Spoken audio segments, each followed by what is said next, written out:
be the only. My father was very, very abusive.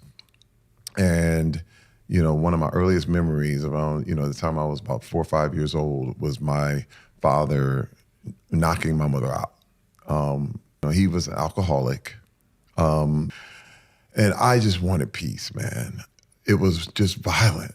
I actually wet the bed until I was 14 years old because there was not a peaceful night. I would wake up to screaming, wake up to glass breaking, shouting. One time I woke up, my father was bleeding. My mother had stabbed him and the police came. And in that day, it was like, there was no such thing as domestic violence, just like there was no such thing as alcoholism.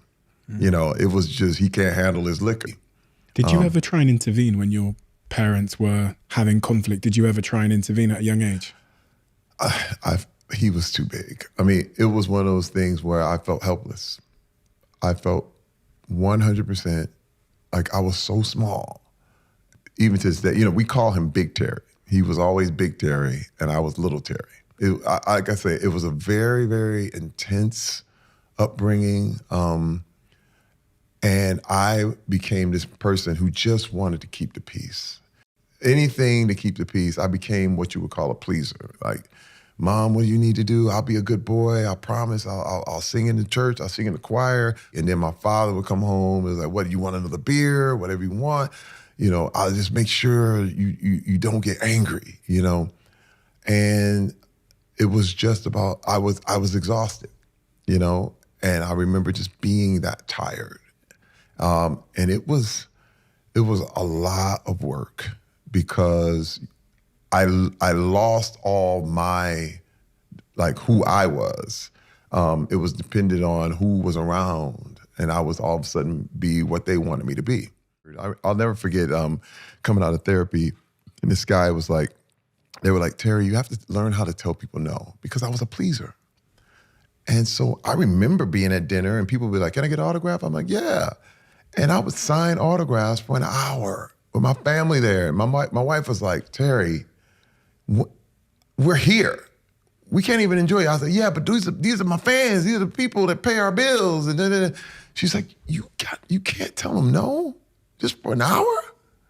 And I couldn't because I was like, I got to please. And I remember being in counseling and the counselor asked me, she said, what if a director told you to do something you didn't want to do? I said, well, I have to do it. And she said, no, you don't. I said, yes, I do. She said, no, you don't, Terry. I said, well, I'm an actor. She said, yeah, but you don't have to do everything the director tells you to do. I said, yes, I do, because I'm an actor. And she's like, no, you don't. She said, Terry, I said, you don't have to do that. I said, but I would lose my job. And she said, well, get another job. I said, but I'm an actor. And she said, Terry, you don't have to do what you don't want to do. I didn't know, especially since I was such a pleaser. It was one of them things, well, yeah. And I'll never forget this guy came up to me and said, hey, man, can I get an autograph? And I was going to do it. I was going to practice. And I looked at him, I said, no. And he said, come on, man. I said, no. And I went crazy. And the guy was like, dude, relax, man. And I was like shaking. It was the first time I was exercising this no. And I was shaking. I got back in the car and I said, I thought I was going crazy. But what I was doing was dissecting and piecing and understanding who I was.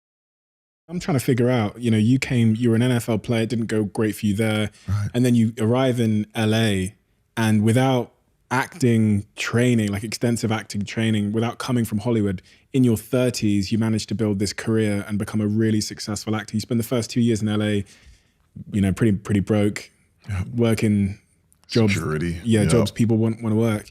But then you rise from that point to become this tremendously successful actor in a completely different field at a time in life where people would consider pretty late to get into acting in your 30s. What was it about Terry that made him successful? I had like 3 jobs at the same time. It was actually illegal. I was doing 3 movies at the same time one time. You can't do that. But I didn't tell anybody. But I was that focused. I was like, man, I'm here. And I can show them. I can be beyond. And see, for me, the NFL, for me, it was not about catching ability, throwing ability. It was my ability to take tremendous amounts of pain. That was a skill in the NFL. I could take a lot of pain. I could endure a lot. And so I was like, I'm just going to be unstoppable. When you start doing the work with the therapist and you start unpacking a lot of this stuff, how does this change your relationship with work? Oh, it became where, hey man, you're good because you're you. One thing that changed for me is I stopped competing with people. Don't try to be the best. Be the only. Be the only.